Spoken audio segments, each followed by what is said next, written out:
All right. Good morning, good afternoon, and good evening. This is the Ghana Agenda. My name is Alfred Amuzu, and today we'll be talking about election 2020. So we'll be looking at the candidates Nana Akufo-Addo, our current president, and the former president, who's also a candidate on the ticket of the NDC, John Dramani Mahama. We'll be looking at their two records. In fact, instead of we do the talking for them, we would have the campaigns actually provide, or we'll play the campaigns' final messages to the electorate.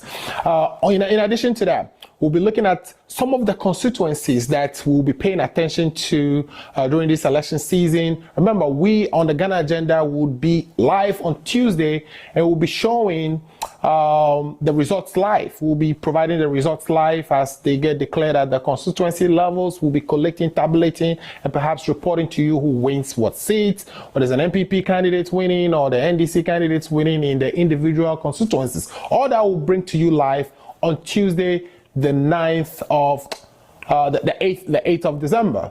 But today, we want to listen to what the final messages are and whether those messages are resonating with you, the voter, as you go to make your decision or as you go to cast your vote.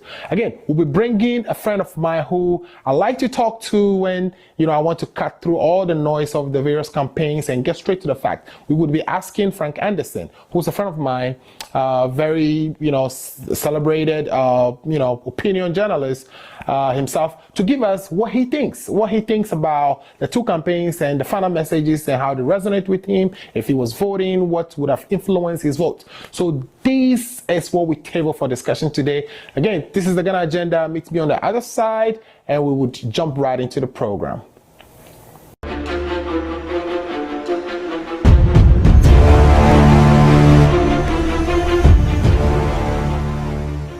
The first candidate today that we would be listening to is John Dramani Mahama. We would like to see we would like to hear what he has to say about education, energy, doomsaw, because there is a speculation that when he comes back, there will be doomsaw.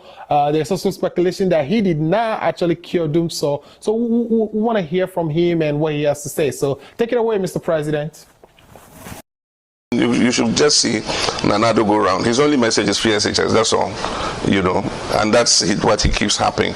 But even the implementation has been poor, and so we are saying that we're trying to make it better because we must work to take the double track away. It's putting a lot of inconvenience on parents. Children can stay at home for as long as 3 months or more, and when they stay at home, a lot of parents who care about their children's education have to go and get teachers to do extra studies. And the intention of free SHS was to take the burden off parents in paying any fees at all. And so if you take the burden of paying fees off them, and yet because their children have to stay for a prolonged period in the house, and so because of that they have to pay a teacher to teach, then it means that it ends up being the same cost 90 work. Zero work done. So we are going to work to take the double track away.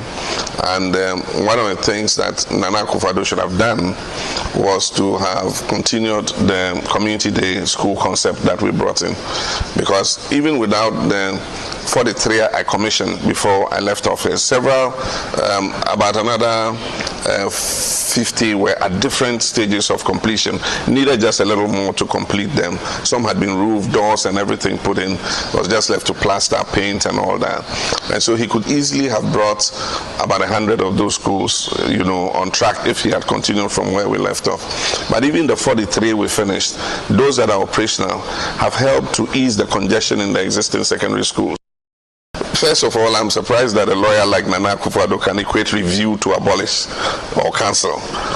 Review means, at every stage. Recently, the Conference of Heads of Assisted Senior Secondary Schools came out and asked the government to review the policy in order to address the bottlenecks and challenges. Any policy you have, after a while, you need to sit and look at it again and see what the challenges are, and then you review it so that it performs better.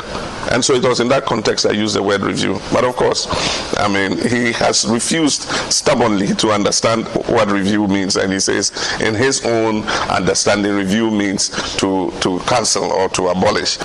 Of course, with free SHS, more kids are coming into secondary school, and most of our secondary schools do not just have enough space to accommodate them. And each of these new community day schools has the capacity to take close to 1,000 students. And so if we even finish 100 of them, that would be 100,000 students who could easily, have been put in other schools and ease the congestion in the existing schools, so that then you can take your time and expand the capacity in those. What he decided to do was to expand the capacity in the existing schools and abandon the e-schools, But when we come, we will fast track the completion of those schools. How did the strong, resilient economy that Nana Akufo-Addo and Bawumia talked about crumble in the space of, let's say, 6 months? I mean, they were waxing lyrical about how strong this economy was and things have never been so good for Ghana. I mean, how come within 6 months of just a coronavirus pandemic, the whole economy has collapsed completely? We are facing the worst economic situation probably in the entire history of, I wouldn't even say probably, in the entire history of the Fourth Republic. The economy has never been this bad. And you see, when you have a hole and you're hiding it, you understand? Eventually, when reality catches up, you will find that that hole will be exposed.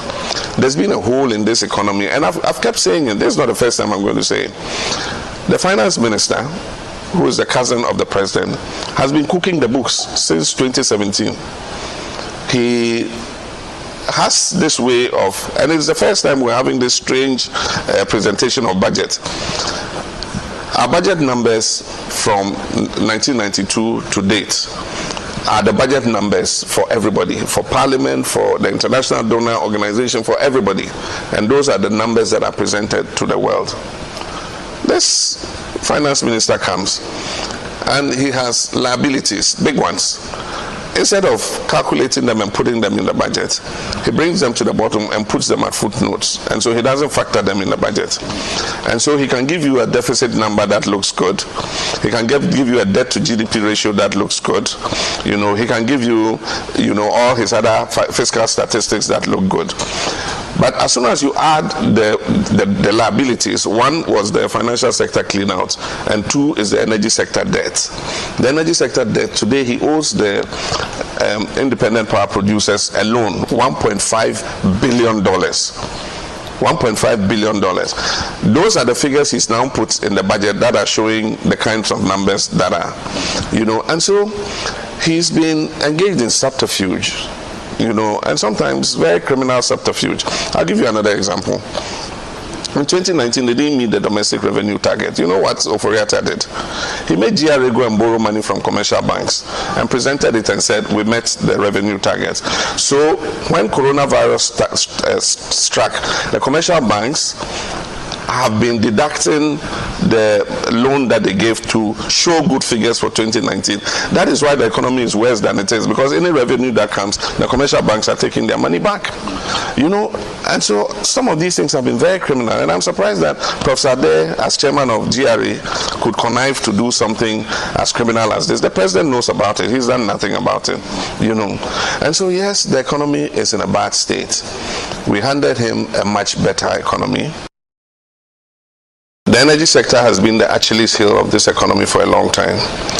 And that was because of several factors, both in terms of power production and in terms of supply of petroleum products. And so if you remember, in the past, the Toll Debt Recovery Levy was introduced to try and resolve issues in the energy sector. Now, when we came into office, we had two problems, two situations. One, we had a generational deficit. Ghana was using close to 3,000 megawatts, 2,700, 2,800 at peak hours. And we could put into the system, maybe about 2,300 megawatts. So there was a deficit of about 500 megawatts. And that's what led to doomsday and power rationing. By end of 2015, we had brought in the car power ship, and then we had also brought in the Ameri plants. The two combined, generation plants covered the deficit. It's gone quite well, and we're quite confident. Our own assessment, of the outcome of the elections is that we will win the parliamentary election. I'm convinced of that. We are looking easily at anything between 143 and 145 seats. It might be more than that. So I believe we'll win the presidency. You know,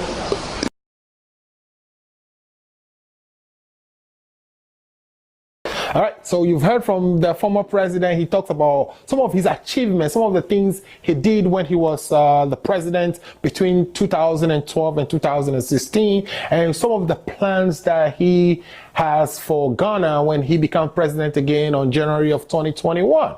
Now, it's up to you to make a judgment as to whether you believe those things that he said, whether those things actually resonate with you, and if you trust him with your votes. Again, before we go into actually deciding who perhaps is winning our votes or not, let's also listen to the vice president of the New Patriotic Party, or the current government. Mr. Vice President Dr. Bawumia, take it away. Ladies and gentlemen, you've heard from the Vice President of the Republic, Mr. Dr. Bawumia. He gave us some of the achievements that the government had chalked over the last 4 years, and for which they are asking you to cast your vote for them again to retain them in power. And again, the first person we heard from was John Dramani Mahama. Now, what I want to do is I want to bring into this conversation Mr. Frank Anderson Jr. Anderson is a friend of my childhood friend, actually. I used to learn a lot from him, especially when, there are all these confusing opposing sides in discussions that I need somebody to provide some clarity. He's the one I talked to. So today we are blessed and grateful to welcome Frank Anderson to the show, who would be helping us navigate some of what we've heard so far. So, Mr. Frank, the one question I wanted to ask you, and you can, of course, introduce yourself while you answer that, is whether, or what's the final messages that you're picking from the campaigns? What is resonating with you? If you listen to these two campaigns, what is your takeaway? What are your list of issues that you think the Ghanaians should be considering when they cast their votes on the 7th, which is just this Monday? Hello, Alfred. Thank you very much for the invitation. I want to take this opportunity to congratulate you for the work you're doing. Now, without wasting any much time, I want to go straight into the question you asked. What final messages I'm picking from the campaign so far? Now, I can tell you there are lots of messages, but I've just narrowed it down to 5 major ones. First of all, the economy. 2, free SHS/free tertiary education, free primary health care. The third one is job creation and youth unemployment. Fourth one, trust. And the fifth one, corruption. So I'm going to start with the economy. Look, let's face it.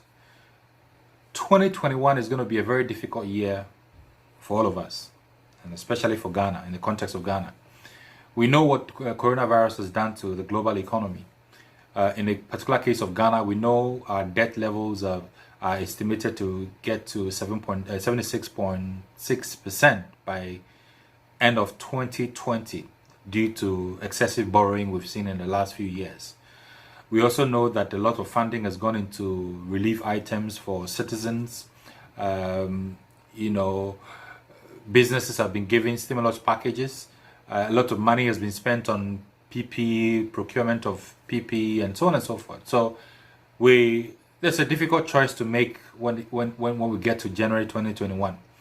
We also know businesses so far haven't been doing that well. The ones that have managed to survive the COVID, they've had to invest so much in COVID secure environments for their workers, their customers, and they have to put in certain measures. And all these cost money, and it costs time, it costs resources. And so that has a serious implication on the revenue generation to the government. So that makes 2021 a very difficult year. And so whichever government comes into office in 2021, there are difficult choices to be made. So we should all brace ourselves to that. Now, the second item I pick on the campaign is a lot of free is being promised. Now, I'm quite excited with this free stuff. The reason being it means that a lot of resources will be, put into these proposals, free tertiary education, free SHS, which we know is already underway, and then free primary health care. What it means is that a lot of money will be invested in the people, in the services that the people need the most, leaving very little for the corrupt officials to be dipping their hands into or going into private pockets. So I'm quite excited about that. As to whether these proposals are feasible, we'll live to see. December 7th is not too far away. The other thing I'm picking on is job creation. A lot of youth unemployment. There's a lot of proposals coming up. And so we only hope that these proposals are costed and we know how much. I mean, in every civilized country or democracy, these things ought to be costed. We need to know how much, taxpayers' money is to be going into this. And so we can do the comparative analysis and see which ones make sense and which ones do not. Finally, the fourth item is trust. Out of the candidates who are most trustworthy, who is most trustworthy, these are things Ghanaians would have to decide on. Compare the two. Now, the final one is corruption, which is, for me, the most important thing we should think about. Look, Ghana belongs to all of us. And so when a few people come together and, to assign to them our heritage, natural resources, these are worrying. If we look at what has happened to the special prosecutor resigning over Ejapa, if you look at what has happened to, the Auditor General having to leave office, again, because of some contract of some powerful individuals, we know what's happening in the system. So we're not new to corruption. But the funny thing is, Ghanaians would have to make a choice, between the two candidates as to who can better be trusted, looking at the records of both candidates. The records will always be compared. And these are some of the things I'm picking up on the campaign trail. Okay, so Mr. Frank, the second question I have, and I think you did wonderful with all those questions. I wasn't sure whether you have a list when I even mentioned it, but it seems you are prepared. You have a list. You've been paying so much attention, which is good. And we wish that, every electorate in the country actually is analyzed and listening and picking points the same way you did and kind of breaking them down for us. The second question I do have for you is, if you were voting today, if you were casting your vote, what would be that issue that actually influences your vote? What would make you vote for Nana Akufo-Addo or vote for John Dramani Mahama? I'll narrow them into four. First one is good governance. For me, good governance is everything. In the 21st century, the least expected of any government is good governance. Respect for institutions, tolerance, especially the independent institutions, tolerance, inclusiveness, and the space for us to practice our democratic experiment without any fear or favor. These are the things I look out for in any government I'll be voting for, or any leader I'll be voting for. Respect for institutions, good governance, tolerance. I'll come to the issue of corruption later on. The second thing is corruption. Now, we all know the level of corruption we can't even talk about it. And these are resources that are expected to go into developmental projects to provide essential services to citizens, and just a few and powerful people come together and arrogate to themselves those resources. The last few years has been really, it's been bad. Let's face it, it's been bad. And these are the choices we have to make. I will vote on corruption. Corruption deprives all of us from, basic essentials citizens need. And these are some of the things I'll be voting on.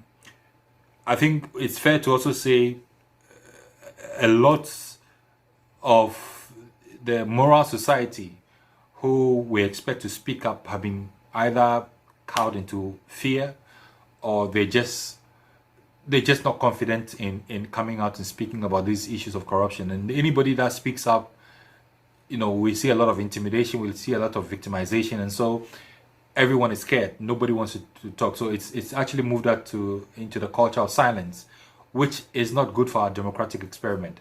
People must be allowed to express themselves. The media must be allowed to do their job without any harassment and intimidation. And that actually dovetails into my next discussion, which is free media, freedom of speech, human rights, abuses, and so on and so forth. We've seen the last few years, particularly this morning, I read a news report that Star FM was built to have an interview with the Auditor General, Mr. Domelevo, and for some strange reasons, their service was interrupted. This is not the first time it happened to multimedia when they were due to air the PPA procurement expose. It happened to the former president when he was in Kumasi, I believe, or Takrady, one of them. It happened to the running mates, Nana Jin, Pokwa Jiman. And so we are seeing these interferences, in the media space. This is not good for our democracy. And that's one of the particular things I'll be voting on. What has happened is, a lot of the media have been compromised. People have either been paid to shut up, or they're just scared to talk about anything related to corruption, or they just can't be bothered. And this, we cannot allow this to go any further. So that's one of the things I'll be voting on, given the chance. The third one is inclusiveness.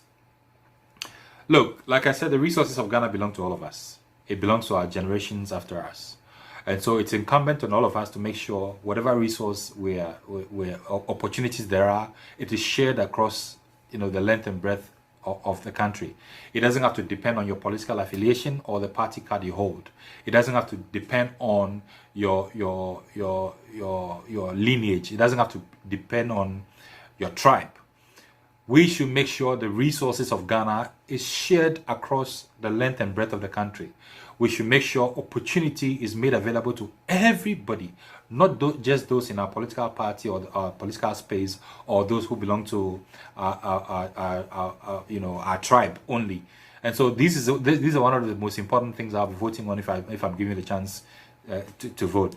Now, finally, security and safety.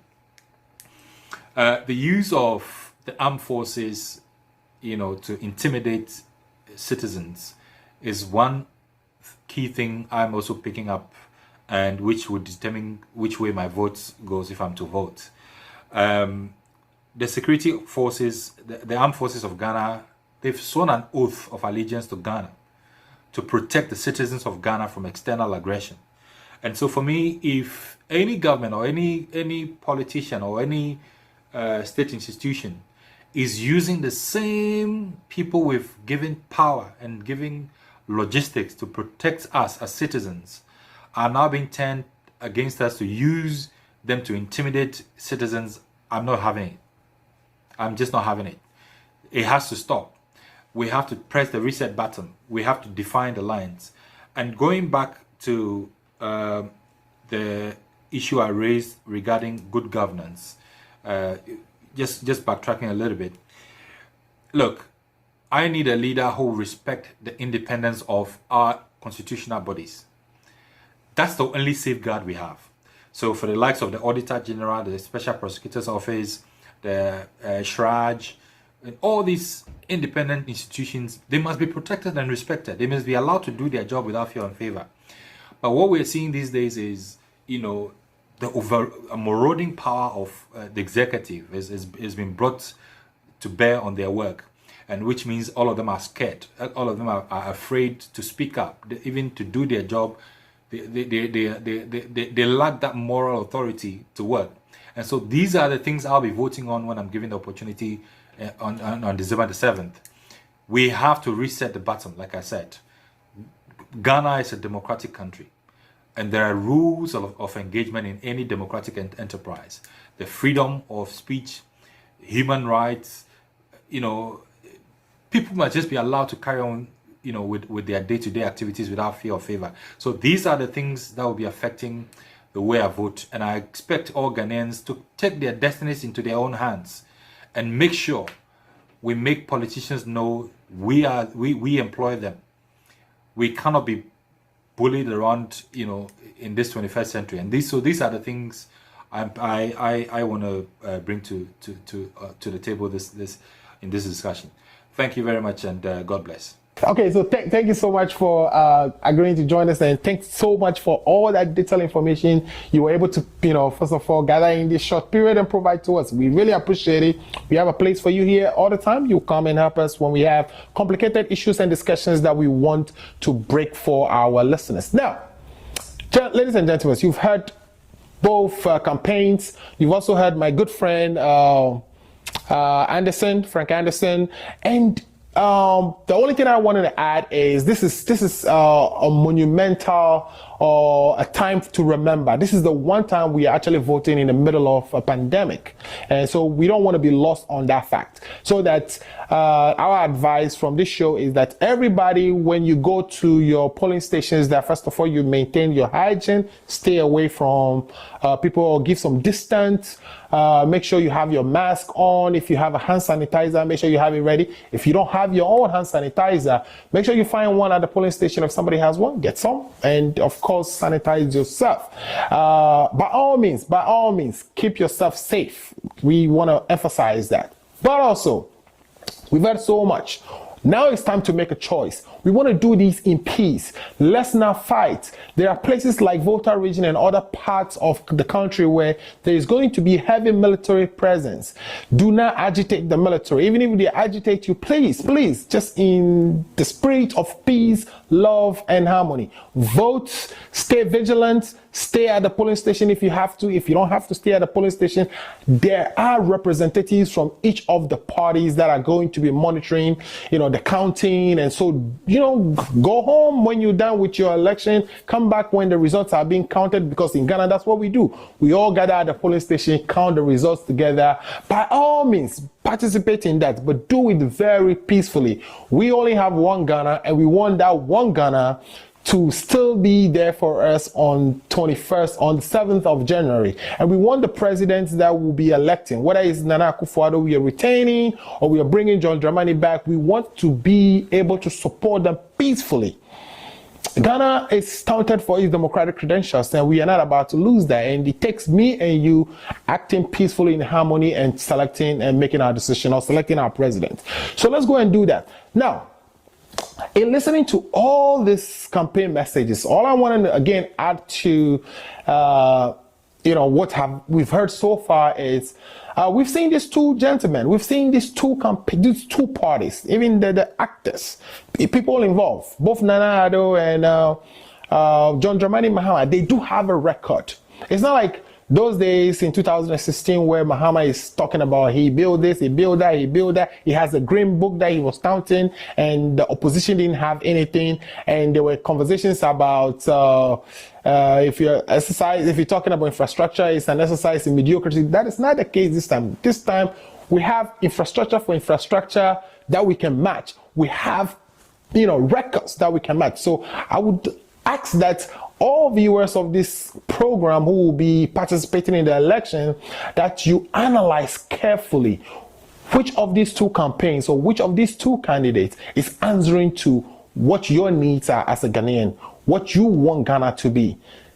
And with that, if we can only keep our eye on that and vote on those bases, that we would have a good Ghana, a good country, good government to celebrate, to support peacefully, and to advance this country for the next 4 years. Now, if we don't do all that, if you go and believe that because somehow a party gave you money, that you would have to see them win by all means, whether through violence or not, then we wouldn't have a peaceful country. So we want to shy away from that. One advice, everybody to stay away from that. The two campaigns have given their final messages. You've heard from a third party who's not a member of any of this campaign, also gave you what he thinks the main issues are. For me, my number one issue is corruption. A lot has happened in these few days. If I was going to vote today, I will be voting because one party is more corrupt than the other. And that is just my opinion. You are free to make your own mind. This is what we encourage on the Ghana Agenda. You come on this show, it's independent-minded thinking. We are not affiliated with any political party. We are only affiliated to the truth. And that's what we'll be telling on a week-by-week basis. I wish you all luck. Go there and vote. And when you vote, and we're encouraging you to go vote, when you vote, the outcome will be favorable to your cause. And we pray that happens. Now, there are certain constituencies we're looking at, because these constituencies usually flip. These are constituencies that whoever wins in those constituencies become president. One of those constituencies is Klate-Korle, which is the Ridge area, Osu area in Accra. The current member of parliament from that constituency is Senator Ajiman Rawlings, which is daughter of Rawlings. I know her family is going through a lot, but she still have a campaign to run. So we are wishing her luck. Now, that is a constituency that, even though they voted for Senator last time around, they voted for the NPP as a president. In other words, they voted for Akufo-Addo, but they chose Senator as MP. So it's a very complicated constituency, and I believe this time around that perhaps it might stay the same or it might flip. So that's one of the ones we'll be watching. We'll also be watching Jomoro. Jomoro is in the western region. Jomoro is a constituency that Samia Nkrumah won back in 2008, I believe, first time she tried. That constituency is currently incumbent by an MPP candidate, and is being challenged by Mrs. Dorcas, who is the mother of Fantana. Remember Fantana, the musician? So we'll be watching that too, because this is a constituency that whoever wins that constituency actually becomes president. We'll be looking at a place like Shamai. Shamai is also in the western region. We'll be looking at Lejekuku in the greater Accra region. We'll be looking at Ayawaso West Wagon. Ayawaso West Wagon, interesting to us because of course, the impact of John Dumelo, and we want to see whether John Dumelo, in fact, is going to be able to flip that constituency for votes that comes from the central region to the NDC. So these and a few other constituencies as you see on the screen here will be the ones that we pay attention to. We'll be reporting live here on the 8th of December. So tell a friend to tell a friend. The Ghana Agenda is going to be live, and we'll be reporting votes by constituencies. We'll be reporting results by the constituencies. We'll be tabulating it all, and we will be telling you who's winning and who's not winning. We'll make sure that our votes are confirmed before we put it on air. If it is not confirmed, we'll come back and change it when the confirmations come in. But no matter what we do, we would be reporting the results of December 7th election here on the Ghana Agenda. Again, tell a friend to tell a friend. My name is Alfredo Muzu, and you are watching the Ghana Agenda. This, as we always say, is your favorite politician's favorite show. Thanks for watching. We'll see you on Tuesday when the elections are all over and we are doing the counting, and we would be welcoming you with your comments, feedback, and your participation. Again, Ghana Agenda, my name is Alfredo Muzu. Thanks for watching. Have a good day. Bye-bye.